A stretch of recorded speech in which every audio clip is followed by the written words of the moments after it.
بسم الله الرحمن الرحيم.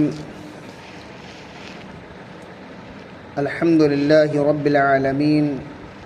والصلاة والسلام على رسوله الكريم ومن تبعهم بإحسان إلى يوم الدين. أما بعد، قال الله تبارك وتعالى: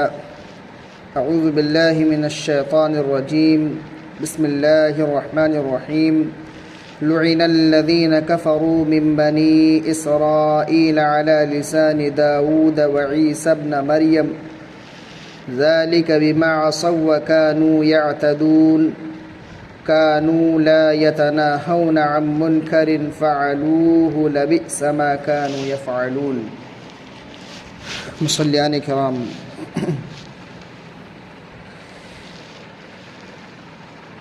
آج کے درس کا موضوع ہے امر بالمعروف اور نہی عن المنکر کے ترک کرنے کا انجام، یعنی بھلائی کا حکم دینا اور برائی سے روکنا. اس کام کو چھوڑ دینے کا انجام کیا ہوتا ہے، اس سلسلے میں یہ اس موضوع کا آخری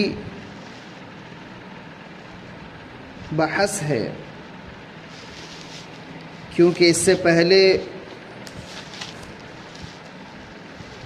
اس موضوع کے تعلق سے سب سے پہلا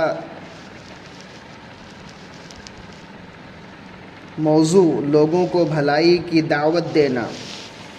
دوسرا موضوع امر بالمعروف اور نہی عن المنکر کے آداب، اور تیسرا یعنی کہ آج کا جو موضوع ہے وہ ہے امر بالمعروف اور نہی عن المنکر کے ترک کرنے کا انجام. تو یقیناً آج کے درس میں ہم اس بات کو جانیں گے کہ بھلائی کا حکم دینا اور برائی سے روکنا، اس کام کو جو چھوڑ دیتا ہے اس کا انجام کیا ہوتا ہے. یقیناً بہترین معاشرہ کی تشکیل کے لیے اگر معاشرے کو بہتر بنانا ہے، اگر معاشرے میں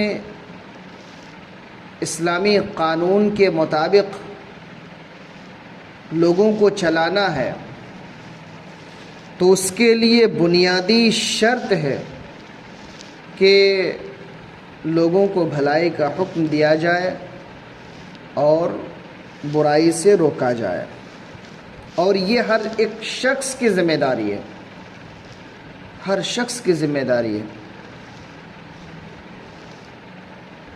ایسا نہیں کہ یہ کام صرف اور صرف علماء کرام کے ذمہ ہے، نہیں، بلکہ ہر ایک فرد، ہر ایک امتی اور ہر ایک شخص کے ذمہ یہ کام ہے کہ وہ لوگوں کو بھلائی کا حکم دیں، اور اگر کسی کو برائی کرتا ہوا دیکھے تو اس سے روکے. اگر یہ احساس ہر شخص کے اندر پیدا ہو جائے تو یقیناً معاشرہ ایک بہترین اور اسلامی معاشرہ ہو جائے گا، اور اللہ رب العالمین کے عذاب سے بھی ہم محفوظ رہ جائیں گے. اللہ رب العالمین فرماتا ہے بنی اسرائیل کے تعلق سے کہ لعن الذین کفروا من بنی اسرائیل علی لسان داود وعیسی ابن مریم ذلک بما عصوا وکانوا یعتدون، کہ بنی اسرائیل کے کافروں پر داؤد علیہ السلام اور عیسیٰ بن مریم علیہ السلام کی زبانی لعنت کی گئی، اس وجہ سے کہ وہ نافرمانیاں کرتے تھے اور حد سے آگے بڑھ جاتے تھے. كانوا لا يتناهون عن منكر فعلوه لبئس ما كانوا يفعلون، آپس میں ایک دوسرے کو برے کاموں سے جو وہ کرتے تھے روکتے نہ تھے. جو بھی برا کام کرتا تھا اسے روکتے نہ تھے، جو کچھ بھی یہ کرتے تھے یقیناً وہ بہت برا تھا.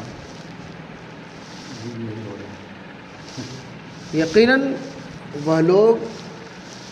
ان لوگوں کو روکتے نہیں تھے جو برائی کرتے تھے. جب حد سے زیادہ بڑھ گئے تو پھر حضرت داؤد علیہ السلام نے اور حضرت عیسیٰ علیہ السلام نے اپنی زبان سے ان کے لیے لعنت بھیج دی اور یقیناً ان کا برا انجام ہوا۔ بخاری شریف کی حدیث سے حضرت نعمان بن بشیر رضی اللہ تعالی عنہ بیان فرماتے ہیں کہ اللہ کے نبی صلی اللہ علیہ وسلم نے فرمایا، مثل القائم على حدود الله والواقع فيها كمثل قوم استهموا على سفينة فأصاب بعضهم أعلاها وبعضهم أسفلها فكان الذين في أسفلها إذا استقوا من الماء مروا على من فوقهم فقالوا لو أنا خرقنا في نصيبنا خرقا ولم نؤذ من فوقنا فإن يتركوهم وما أرادوا هلكوا جميعا وإن أخذوا على أيديهم نجوا ونجوا جميعا۔ بخاری شریف کی یہ حدیث ہے۔ اللہ کے نبی صلی اللہ علیہ وسلم فرماتے ہیں کہ اللہ کی حدود پر قائم رہنے والے اور اس میں گھس جانے والے یعنی خلاف کرنے والے، اللہ کے حدود کی خلاف ورزی کرنے والے، اللہ رب العالمین نے جو پابندی لگائی ہے اس پابندی کو توڑنے والے، اس کو کراس کرنے والے کی مثال ایسے ہی ہے جیسے کہ لوگوں نے کشتی کے سلسلے میں قرع ڈالا، جس کے نتیجے میں بعض لوگوں کو کشتی کے اوپر کا حصہ ملا اور بعض کو نیچے کا، یعنی کہ ایک کشتی ہے اس میں دو جگہ ہے، ایک نچلے حصہ میں ہے اور ایک اوپری حصہ میں ہے۔ لوگ اتنے زیادہ ہیں کہ ہر کوئی چاہتے ہیں کہ وہ کشتی کے اوپری حصہ میں رہے، کیونکہ اوپری حصہ سے پانی نکالنا آسان ہوتا ہے۔ جو لوگ نیچے رہیں گے ان کو پانی نکالنے کے لیے اوپر جانا پڑے گا، اوپر سے پھر دوبارہ راستے سے نیچے آنا پڑے گا۔ تو ایسی صورت میں ہر ایک شخص یہی چاہے گا کہ میرے لیے آسانیاں ہو اور میں اوپر رہوں، تو قرع اندازی اس نے ڈالا، یعنی کہ قرع اندازی کہتے ہیں کہ مثال کے طور پر فار ایگزامپل ہم تینوں ہیں، تینوں میں سے چاہتے ہیں کہ یہ موبائل ایک ہی کا ہو، اب کس کا ہوگا؟ ہم نے ایک کاغذ میں نام لکھا، تینوں کا اپنا اپنا، اس کو گرا دیا، ایک کاغذ اٹھائے جس کا نام نکلا، ہاں اسی کا یہ موبائل ہو گیا، تو اس کو قرع اندازی کہتے ہیں۔ تو جتنے بھی لوگ تھے قرع اندازی کیا گیا کہ اوپری حصہ میں جس کا نام نکلا وہ اوپر رہے گا، جس کا نام نیچے وہ نیچے رہے گا، جس کے نتیجے میں بعض لوگوں کو کشتی کے اوپر کا حصہ ملا اور بعض کو نیچے کا۔ پس جو لوگ نیچے والے تھے انہیں جب پیاس لگتی تو دریا کا پانی لینے کے لیے اوپر والوں کے اوپر سے گزرنا پڑتا، یعنی نیچے سے اوپر جانا پڑتا، پھر وہاں سے راستے سے ہوتے ہوئے سیڑھی سے نیچے آتے، پھر وہاں سے پانی نکالتے۔ انہوں نے سوچا، یعنی جو لوگ نیچے تھے ان لوگوں نے سوچا کہ کیوں نہ ہم اپنے ہی حصے میں ایک سوراخ کر لیں، کیونکہ ان کو نیچے کی جگہ ملی تھی، نچلا حصہ ان کو ملا تھا، تو انہوں نے سوچا کہ ہم لوگ تو یہاں رہتے ہیں، اپنے حصے سے ایک سوراخ کر لیں، آسانی کے ساتھ پانی نکال لیتے ہیں تاکہ اوپر والوں کو ہم کوئی تکلیف نہ دیں۔ وہ سوچ رہے تھے کہ اوپر والے جو ہیں ہم بار بار جاتے ہیں جس کی وجہ سے ان لوگوں کو تکلیف ہوتی ہے، تو ہم ان لوگوں کو تکلیف نہ دیں، نیچے اپنی جگہ سوراخ کر لیں، پانی نکل آئے گا، ہم وہاں سے استعمال کرنے لگیں گے۔ اب اگر اوپر والوں نے ان کے ارادے سے ان کو نہ روکا تو تمام کشتی والے ہلاک ہو جائیں گے۔ نیچے والے ایسا کام کرنا چاہتے ہیں، اوپر والے اگر راضی ہو گئے اس کام کے لیے تب تو سارے کے سارے ڈوب جائیں گے، ہلاک ہو جائیں گے، کشتی ڈوب جائے گی معمولی سے سوراخ کی وجہ سے۔